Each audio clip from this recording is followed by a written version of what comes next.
This channel does not promote any violent, harmful, or illegal activities. All content provided by this channel is meant for an education purpose only.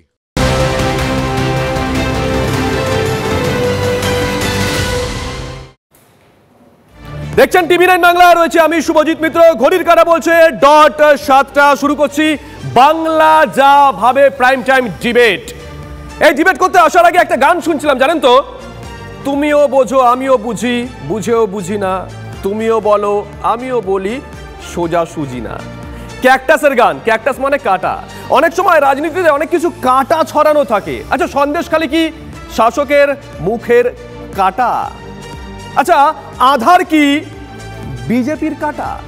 আজকে দিনভর এ নিয়ে আলোচনা হয়েছে, আমরা আলোচনা চালিয়ে নিয়ে যাবো। তবে তার আগে 5ই জানুয়ারি থেকে এখনো পর্যন্ত সন্দেশখালীতে ঠিক কি কি ঘটেছে চট করে দেখাই পিসিআর কে বলবো বিগলে দেখানোর জন্য। গরিবের মুখের ভাত কেড়ে কোটিপতি শেখ শাহজাহান। মুঘল সাম্রাজ্য না হলে একটা বড় সাম্রাজ্য গড়ে তুলেছিলেন শেখ শাহজাহান। রেশন দুর্নীতি তদন্তে ইডি সন্দেশখালী অভিযান 5ই জানুয়ারি 2024। শাহজাহানের ডেরায় আক্রান্ত হন ইডি আধিকারিকরা, আক্রান্ত হয় কেন্দ্রীয় বাহিনীর জওয়ানরাও। ইডি পিটিয়ে উধাও সন্দেশখালীর বাগা। তারপরেই ছবিটা পাল্টে যায়। ত্রাস পালাতেই পথে নামে আমজনতা, জনজাগরণ। জমি দখল থেকে মায়েদের সম্মান লুট, একের পর এক অভিযোগ। শাহজাহান বাহিনীর বিরুদ্ধে অভিযোগের পাহাড়। বাংলা দেখলো সন্দেশখালীর হাহাকার। মা মাটি মানুষের শাসনে এ কোন অনাচার? প্রশ্ন তুলছে গোটা দেশ। ফুসলো সন্দেশখালী, দৌড়ে গেলেন নেতারা। মামলা গোপন জবানবন্দির পর জালে শিবু উত্তম। আমজনতা বলছেন যে হ্যাঁ, শিবু উত্তম জালে গেছে, আমরা হয়তো কিছুটা স্বস্তির নিঃশ্বাস ফেলছি, কিন্তু এখানেই কি শেষ? না, এখানেই শেষ নয়, অভিযোগ আরো আছে। তবে তার আগে ওই যে বললাম এখনো পর্যন্ত টুকরো ছবি সন্দেশখালী দেখুন।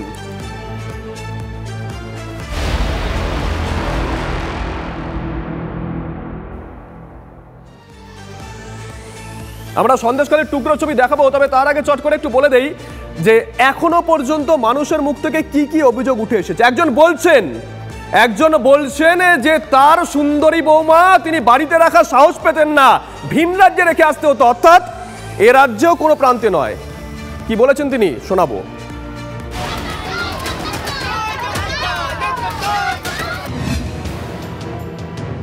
জব কার্ডের টাকা আমাদের অ্যাকাউন্টে ঢুকে ওরা নিয়ে নেয়। আমাদের দেওয়ালে পিঠ থেকে গেছে, আর কোনো বাঁচবার জায়গা নেই। আমাদের ভোট দেওয়ার অধিকার আছে, কার্ড আছে, কিন্তু আমরা ভোট দিতে পারি না। শেখ শাহজাহান সাহেবদের মতন দুষ্কৃতীদের নিবারণ করার জন্য এই মুহূর্তে একটা বড় লড়াই জারি হয়েছে। ওই সব আমাদের জমি ধান হতো, ধান ফুলে বেরিয়েছে, সেই সব ধান নষ্ট করে দিয়ে জল করে বউদের ধরে মারবে, অত্যাচার করবে। বিচার নেই, সন্দেশখালী কোনো বিচার নেই। আমাদের মহিলা মুখ্যমন্ত্রী সেই রাজ্যের আজকে আমরাই ওদের তাড়াতে চাই। শিবপ্রসাদ হাজরা গ্রেফতার হয়েছে, কি বলবেন? খুশি আপনারা? ভালো আছে, হ্যাঁ খুশি। যেখানে মানসিক করে এসেছি সব শোধ করে আসবো। তারা আন্দোলনে জয়ী হয়েছে, এটাই আমার কাছে যথেষ্ট। আর নিশ্চিন্তে ঘুমোতে পারবো এবার বাড়িতে। বলে বোঝানো যাবে না, সে অত্যাচারের কথা বলে বোঝানো যাবে না। আমার স্বামী, বড় ছেলে এখানে থাকে না, তারা হচ্ছে যে আমার বৌমা হ্যাঁ দেখতে সুন্দর আমার বৌমাকে, বুঝলে? ওরা তো লক্ষ্য পড়লেই তো তুলে নিয়ে যাবে, তার জন্য আমার বৌমাকে এখানে রাখিনি। আমার বৌমা মধ্যপ্রদেশে থাকে। দেখুন, এই হচ্ছে অবস্থা। আর যেটা কোনোদিন এ বাংলায় হয়নি, অনেক কিছু হয়েছে, রাজনৈতিক অনেক হিংসা হয়েছে, কিন্তু যেটা কোনোদিন হয়নি, রাজভবনে মহিলাদের জন্য পিস রুম, সেফ হোম খুলতে বাধ্য হয়েছেন রাজ্যপাল। আসবো, তবে তার আগে এই মুহূর্তে আমার সঙ্গে যা অতিথি যে রয়েছেন চট করে পরিচয় করিয়ে দিই। স্টুডিও আমার সঙ্গে রয়েছেন শতরূপ ঘোষ, বামেদের তরফ থেকে আইনজীবী অর্ক নাগ রয়েছেন বিজেপি নেতা সজল ঘোষ। বাইরে থেকে আমাদের সঙ্গে আলোচনায় রয়েছেন বিশ্লেষক শুভময় মৈত্র এবং রয়েছেন সন্দেশখালীর নির্যাতিতা। দিদি, আপনাকে আমি অন এয়ার দিদি বলেই সম্বোধন করছি। অর্কর কাছে যাই। অর্ক, লক্ষ্মীরাই যদি বাড়িতে থাকতে না পারেন, ভান্ডার দিয়ে কি হবে? দেখুন, স্টেপস তো নেওয়া শুরু হয়ে গেছে। কোনো জায়গায় কোনো স্টেপসের কোনো ঘাটতি আছে বলে আমার মনে হয় না। বাট হ্যাঁ, একটা প্রবলেম আছে, একটা অশান্তির সিচুয়েশন আছে। সেই অশান্তির সিচুয়েশন সারফেস করেছে, সেই অশান্তির সিচুয়েশনকে ট্যাকেল করা হবে, এবং সেটা ট্যাকেল করা হবে না এর কোনো প্রশ্নই উঠছে না। অ্যারেস্ট হ্যাজ বিন মেড, আরও অ্যারেস্ট দরকার পড়লে গ্রেপ্তার করতে হবে যদি সেখানে সিচুয়েশন ক্রিয়েট হয়। প্রত্যেকটি পলিটিক্যাল এরকম হলো কেন? একজন তার বাড়িতে তার সুন্দরী বৌমাকে রাখার সাহস পাচ্ছেন না, সিনেমা দেখি এটাকে তো কোনো রকম ভাবে সমর্থন করা বা ডিফেন্ড করাটা আমার মনে হয় কোনো এইখানে যারা যারা প্যানেলে আছেন তারা কেউ করবেন না, আমিও করছি না। এটাকে এরকম হয়েছিল কেন? অনুচিত হয়েছিল, যদি এরকম সিচুয়েশন হয়ে থাকে সেটা অনুচিত হয়েছিল এবং সেটা একমাত্র শাস্তিটাই মানে কাম্য বলে মনে করি এবং আমি বিশ্বাস করি যে এটার বাইরে কিছু হবে না। প্রত্যেককে গ্রেপ্তার করা হবে, প্রত্যেকের শাস্তি হবে, everybody will be ব্রট to book, সেটা নিয়ে কোনো সন্দেহ সংশয় নেই। ল্যান্ড গ্র্যাবিং নিয়ে যে অভিযোগটা আছে সেই ল্যান্ড গ্র্যাবিং নিয়ে অভিযোগ আগামীকাল জাস্টিস অপূর্ব সিনহা রায়ের কোর্টে সুমোটো কগনিজেন্সের মামলা আছে, সেখানে জবাব দেবে সরকার। সরকারের কাছে যে নথি আছে হয়েছিল কেন, কি কারণে, দেখুন সেটা তো আমাদের পক্ষে বলা সম্ভব নয়। ওখানে একটা পলিটিক্যাল আনরেস্ট আছে এবং ওই এন্টায়ার এলাকা, এটা আগেও আমরা আলোচনা করেছি যে এই এন্টায়ার এলাকাটা তৃণমূল কংগ্রেসের একটা সাপোর্টিং এলাকা। সেখানে যদি একটা ডিস্টারবেন্স ক্রিয়েট করা যায়, সেই ডিস্টারবেন্স ক্রিয়েশনে পলিটিক্যাল বেনিফিট হবে, সেটাও একটা বক্তব্য, সেটাকে অস্বীকার করছি না, এটাও অস্বীকার করা যায় না। এটা হতে পারে, দেখুন এটা হতে পারে যে ওখানে সাধারণ লোকেরা হয়তো ভয় পাচ্ছিল, কিন্তু ওখানে থাকা যারা বিজেপির নেতা, যারা সিপিএম এর নেতা, যারা প্রাক্তন বিধায়ক, যারা বিধায়কের জন্য কন্টেস্ট করেছিলেন, তারাও কিছু জানতেন না এবং তারা চুপ করে বসেছিলেন। এটা আজকে আচমকা তারা সবাই জানতে পেরেছেন, এটাও তো হতে পারে না। তার মানে নিশ্চয়ই শুভময়দার কাছে আসবো, সজল আমি সময় দেবো। শুভময়দা, যে কথা বারংবার বলা হয় রাজ্যের শাসক দলের তরফ থেকে, কিংবা অর্ক যে কথা বললো যে এখানে রাজনৈতিক কোনো ইন্ধন থাকতে পারে, কোনো প্রাক্তন বিধায়ক বা অন্য কোনো রাজনৈতিক দলের ইন্ধন থাকতে পারে, একটা রাজনৈতিক ইন্ধনে এত বড় আন্দোলন সম্ভব? দেখুন, মূল বিষয়টা যেটা হচ্ছে সেটা হচ্ছে যে গণতান্ত্রিক প্রক্রিয়ায় যে নির্বাচনটা হয়, সেই নির্বাচনের জায়গায় তৃণমূল কংগ্রেস যে জনমুখী কাজকর্মগুলো করেছে তার নিরিখে ভোট চেয়েও তারা খুব একটা আত্মবিশ্বাসী হচ্ছে না আর কি। সেই কারণেই গত পঞ্চায়েত নির্বাচন আপনারা দেখেছেন যে পঞ্চায়েত নির্বাচনে মানুষ সাধারণভাবে খুব একটা ভোট দিতে পারেন।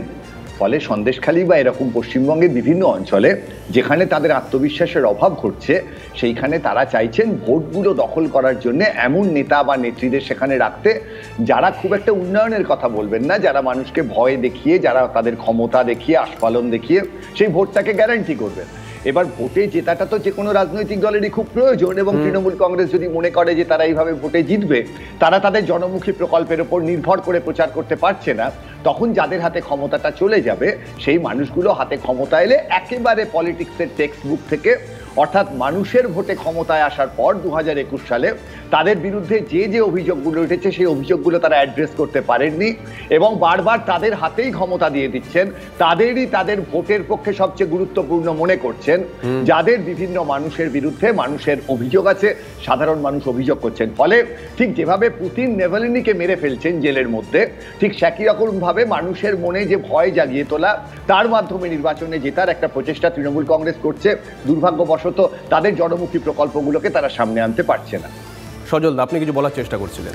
দেখুন, প্রথম কথা বলি, অর্কবাবু কয়েকটা কথা বলেছেন, সে কতগুলো কথাকে ডিনাই করি। প্রথম বলছে ওখানে পলিটিক্যাল আনরেস্ট আছে, যেখানে 90% সিটে আনকনটেস্টেড হয়, মাত্র দুটো বিরোধীরা জয়ী হয়েছিল, কন্টেস্ট হয়েছিল 22টা, তার মধ্যে সেই 22টার মধ্যেও 20টায় তৃণমূল জেতে, দুটো বিরোধীরা জেতে, তার মধ্যেও একটাকে নিয়ে নেওয়া হয়েছে। এরপরে আপনি আমাকে বলুন, ওখানে যদি পলিটিক্যাল আনরেস্ট হয় সিচুয়েশন, তাহলে পশ্চিমবঙ্গের বাকি জায়গায় কি অবস্থা হবে? এক।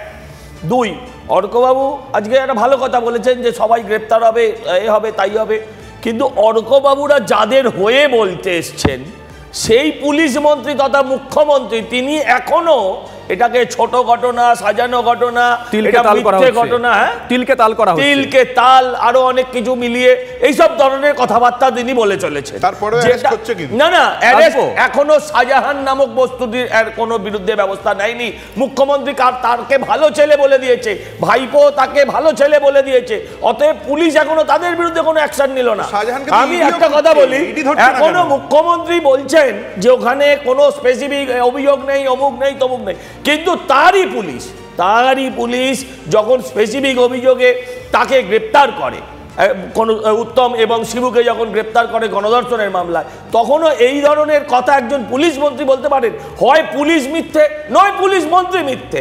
এদের দুজনের কারণে একজনের, এক সেকেন্ড একটা লাইন শেষ করি, সেটা হচ্ছে একটা রেল দুর্ঘটনা ঘটলে পরে যদি রেলমন্ত্রীকে পদত্যাগ করতে হয়, এতজন গ্রামের মহিলা, একটাও বেটা ছেলে নেই, তাদের অভিযোগের ভিত্তিতে এবং আজকে পুলিশের কেসের ভিত্তিতে কেন মুখ্যমন্ত্রী পদত্যাগ করবেন না? কেন? শতরূপের কাছে একটু যাই। শতরূপ, দেখুন এতদিন পর্যন্ত আপনাদের দলকে শুনতে হয়েছে যে ওরা তো বিধানসভা শূন্য হয়ে গেছে।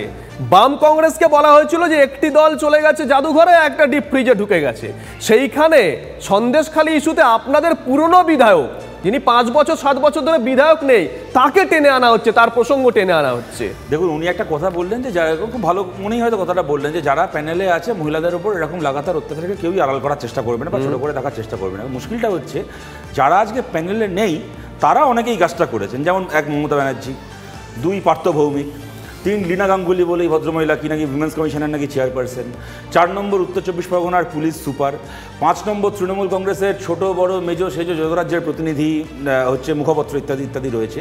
আমি আপনাকে জাস্ট ক্রোনোলজিটা মনে করাচ্ছি শুভজিৎ। প্রথমে যখন এই ঘটনাটা ঘটলো, শাহজাহানকে যাওয়ার পরে মারধর করে ইডিকে ফেরত পাঠানো হলো, শোভনদেব চট্টোপাধ্যায় থেকে শুরু করে পার্থভৌমিকরা বললেন যে শাহজাহান হচ্ছে বিনয় বাদল দীনেশের সমতুল্য, একজন স্বাধীনতা সংগ্রামীর মতো একজন মানুষ, তাকে গ্রেপ্তার করতে গেছে বলে পুরোটা যে গণজাগরণ, এর বাইরে তৃণমূলের কোনো দোষ নেই। তারপরে যখন ওদের পোল্ট্রি ফার্মে আগুন লাগা শুরু হলো, এই যে এখন বলছেন না আনরেস্ট হলে তার বিরুদ্ধে ব্যবস্থা হবে, এই আনরেস্ট যখন শুরু হলো তখন ওরা ঢোক গিলে বললো যে না, উত্তম হাজরাকে আমরা গ্রেপ্তার করছি, ওর বিরুদ্ধে অভিযোগ পাওয়া গেছে কিছু, কিন্তু কী অভিযোগ? জমি দখলের অভিযোগ, কোনো রকম মহিলার প্রতি কোনো অন্যায় কোনো অভিযোগ নেই, ওকে গ্রেপ্তার করা হলো, ভালো কথা। তারপরে উত্তম হাজরা, যার বিরুদ্ধে নাকি মহিলাদের হেনস্থা করার কোনো অভিযোগ ছিল না, তার বিরুদ্ধে শ্লীলতাহানির অভিযোগ দায়ের করে তাকে দ্বিতীয়বার গ্রেপ্তার করা হলো।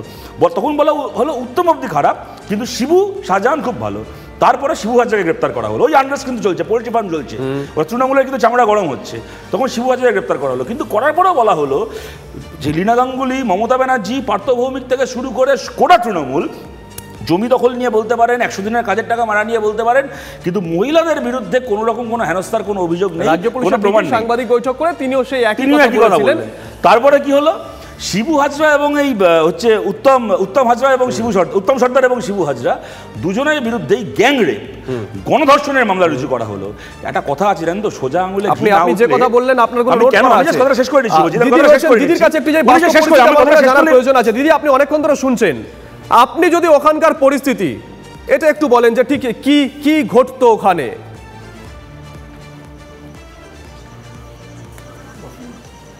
নমস্কার। আমাদের এখানে পার্টি অফিসে নিয়ে গিয়ে মেয়েদেরকে অত্যাচার করা হতো এবং হচ্ছে মেয়েদেরকে নিয়ে নানা ধরনের নির্যাতিত করা হতো।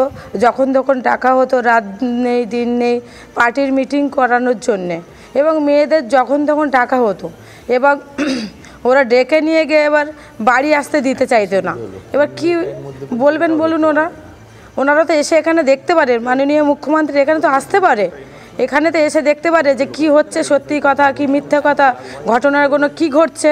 উনি ওখানে বসে বসে যা রিপোর্ট যাচ্ছে তার ভিত্তিতে কথা বলছেন, এখানে তো এসে দেখতে পারেন উনি যে বহিরাগত আমরা না অন্য কেউ না কি, আমাদের তো সব কিছুই তথ্য আছে। এসে তো আসলেই তো আমরা দেখাবো যে আমরা বহিরাগত কি স্থানীয়। দিদি, আমরা দেখাবো, আসলে মাননীয় মুখ্যমন্ত্রীকে দেখাবো যে আমরা বহিরাগত না শিবু হাজরা বহিরাগত, শাহজাহান শেখ বহিরাগত, উত্তম সর্দার বহিরাগত, আমাদের এখানে প্রধান সাহেব উনি বহিরাগত, সবাই বহিরাগত, আমরাই স্থানীয়, আমরাই বহিরাগত হয়ে গেলাম, আর যারা বাইরে থেকে এসছে তারা স্থানীয় হয়ে গেল। বাইরে থেকে কারা গেছিল? আমাদের সন্দেশখালীর ভোটার কার্ড দেখাতে পারবে? ওরা তো বহিরাগত।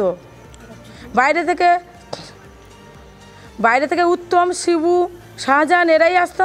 যে প্রধান সে মেদিনীপুরের প্রধান, আমরা জানতাম গ্রাম পঞ্চায়েতে যাকে প্রদান করা হয় সে স্থানীয় হতে হয়, এখন তো দেখছি সেই স্কুলেরও টিচার এবং বাইরের থেকে এসে এখানে প্রধান হয়েছে, অনেক টাকা দিয়েছে, দিয়ে তারপর সে প্রধান হয়েছে। দিদি, এই যে অভিযোগ করা হচ্ছে রাজনৈতিক ইন্ধন, আপনারা কি সক্রিয়ভাবে কোনো রাজনৈতিক দল করেন বা কোনো রাজনৈতিক ইন্ধন রয়েছে আপনাদের নেপথ্যে? এই অভিযোগও তো করা হচ্ছে। না, আমাদের কোনো ইন্ধন নেই। আমরা হচ্ছে দিদিকে চাই, দিদিকে আসতে বলছি এই একটাই কারণে, দিদিকে আমরা কত ভালোবাসি, দিদি এসে দেখুক, দিদিকে আমরা চাই। আর দিদিকে আমরা বলতে চাই আমরা দিদির পার্টি করি, দিদি কিন্তু দিদিরকে ভালোবাসি বলে এটা নয় যে দুষ্কৃতিতা আমাদের ওপর অত্যাচার করবে, নির্যাতিত ভালো ভালো মেয়েদের বেছে নিয়ে তার পার্টি অফিসে ঢোকাবে, এটা তো আমরা সহ্য করবো না। আজকে আমাদের দেয়ালে পিঠ থেকে গেছে এমনি এমনি, আসবো আপনি একটু সঙ্গে থাকুন। জাতীয় মহিলা কমিশনের চেয়ারপারসন তিনি গেছিলেন আজকে সন্দেশখালীতে, তিনি কি বলেছেন শোনাই, অত্যন্ত গুরুত্বপূর্ণ কথা।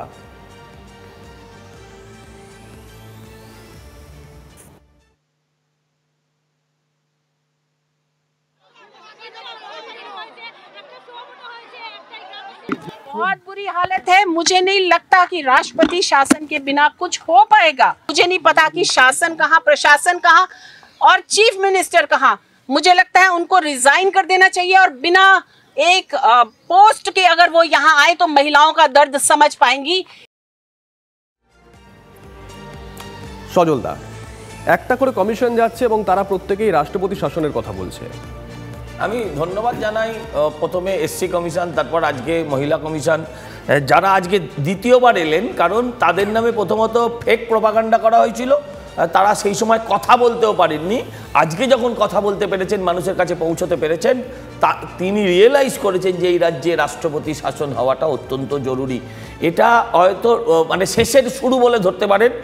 দুটো অ্যাডমিনিস্ট্রেটিভ বডি, একটা শিশু একটা নারী, তারা দুটো একটা মাফ করবেন, একটা তফসিল জাতি এবং একটা নারী, এই দুটো সংস্থা যখন একযোগে রাষ্ট্রপতি শাসনের জন্য সুপারিশ করছে, তখন বাংলা তথা ভারতবর্ষের মানুষকে এবং সমস্ত রাজনৈতিক ব্যক্তিত্ব থেকে শুরু করে কেন্দ্রীয় নেতৃত্বকেও এটা রিয়েলাইজ করতে হবে যে আজকে পশ্চিমবঙ্গে কেন্দ্রীয় নেতৃত্বকে রিয়েলাইজ করতে বলছি সেটা উত্তর দিচ্ছি। এবার শেষ করে না তো ডিবেটটা জমবে না।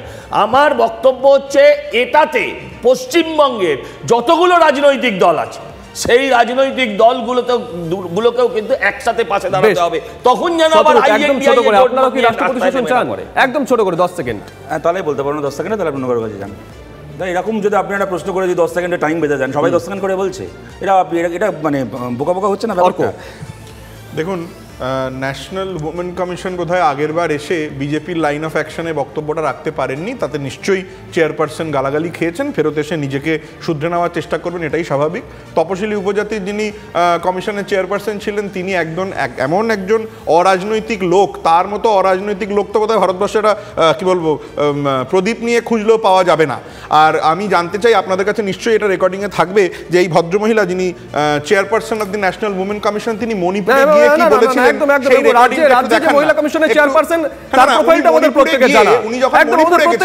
তখন মণিপুরে গিয়ে কি বলেছিলেন সবকিছু জানা। আমরা আলোচনা চালিয়ে নিয়ে যাব। এক একটা করে কমিশন রাজ্যে আসছে সন্দেশখালী ইস্যুতে এবং তারা প্রত্যেকেই রাষ্ট্রপতি শাসন চাইছেন। ব্রেকে যাওয়ার আগে সজল ঘোষ তিনিও বলছিলেন তাদের কেন্দ্রীয় নেতৃত্বকেও বুঝতে হবে। শতরূপ ঘোষ কি বলছেন? শতরূপ, আপনারা তো এই মুহূর্তে কংগ্রেসের জোট সঙ্গী, যে কংগ্রেসকে আমরা দেখেছিলাম তারা ইমার্জেন্সির প্রবক্তা, জোট সঙ্গী কংগ্রেস, বামের এখন কি চাইছে? দেখুন, রাজ্যে রাষ্ট্রপতি শাসন হবে কি হবে না সেটা সিপিএম কংগ্রেস কারোর উপর নির্ভর করে না, কি বিজেপির উপর নির্ভর করে না, আপনারা হয়তো জানা থাকবে, এটা রাজ্যের গভর্নরের উপর নির্ভর করে। চাহিদাটা সবার আগে গভর্নরের উপর নির্ভর করে। আমি আমার কথাটা বলার সুযোগ কাইন্ডলি যদি পাই। আমাদের রাজ্যের গভর্নর কদিন আগে সন্দেশখালী ঘুরে এসেছেন, উনি এরকম কোনো কথা বলেননি রাষ্ট্রপতি শাসন চাই, এবং গভর্নরও বিজেপি অ্যাপয়েন্টেড, মানে ইফ ইউ রিমেম্বার। সুতরাং আমার মনে হয় যে বিজেপির এই প্রশ্নের একটুখানি ক্ল্যারিটি থাকা উচিত যে বিজেপির অ্যাপয়েন্টেড বিভিন্ন কমিশনের চেয়ারপারসনের রাষ্ট্রপতি শাসন চাইবেন, অথচ রাষ্ট্রপতি শাসনটা চাওয়াটা যার কাজ, গভর্নর তিনি এই নিয়ে উচ্চবাচ্য করবেন, এটা আমরা কি দেখছি। দ্বিতীয় কথা আপনাকে আমি মনে করাই, এই আমরা প্রথম এরকম কোনো কমিশন দেখলাম না। কয়েকদিন আগে মালদাতে একটি শিশু মৃত্যুর ঘটনায়, তার আগে তিলজালে একটি শিশু মৃত্যুর ঘটনায়, তার আগে দিনাজপুরে অসংখ্যবার মহিলা কমিশন এবং চাইল্ড রাইটস কমিশন এসছেন সেন্ট্রাল কমিশনগুলো। এবং আমি আপনার প্রশ্ন শুনেছি, আমি আপনার প্রশ্ন শুনেছি না, বামেরা কোনোদিন চাইনি, আজও চাইছে না, ভবিষ্যতেও চাইবে না। তার থেকে বড় আমরা জনগণের শাসন চাই, আমরা চাই জনগণ তৃণমূলকে তারা। কিন্তু কথাটা হচ্ছে, আমি কেন বলছি, এখানে একটা দ্বিচারিতার প্রশ্ন আছে। এতদিন পর্যন্ত যতগুলো কমিশন, আপনি লাস্ট 2 বছরে ধরে নিন, বিজেপির লোকেরা মার খেলো 2021-এর বিধানসভা ভোটের পরে, হিউম্যান রাইটস কমিশন আসলো। কমিশনগুলো আমাদের টাকায় আসে, বিজনেস ক্লাস প্লেনে চড়ে 5 স্টার হোটেলে থাকে, বড় বড় কথা বলে, ফিরে চলে যায় বিজনেস ক্লাস প্লেনে চেপে, ওদের পর্বতের মুশিক প্রসব পর্যন্ত করে না। এই সমস্ত কমিশনের ভরসায় থেকে কি করবো? আমি আগেরবার কথা বলতে গিয়ে বাধা পেয়েছিলাম, যে কথাটা আমি জাস্ট 10 সেকেন্ড লাগবে আমার শেষ করতে। অল্প তখন যে কথাটা বলছিলেন যে আনরেস্ট, আমি তখন যেটা বলার চেষ্টা করছিলাম, এই আনরেস্টগুলো হচ্ছে বলেই মুখ্যমন্ত্রী বিধানসভায় দাঁড়িয়ে শিবু হাজরাদেরকে পাহারা দেওয়ার পরেও শিবু হাজরারা গ্রেপ্তার হয়েছে, গ্রেপ্তার করতে বাধ্য হয়েছে পুলিশ। এরপরে কি হবে আমরা জানি না, হয়তো 10 দিন পরে বেল পেয়ে যাবে, 20 দিন পরে বেল পেয়ে যাবে, কিন্তু এইটুকুও হতো না। দুর্ভাগ্যজনক।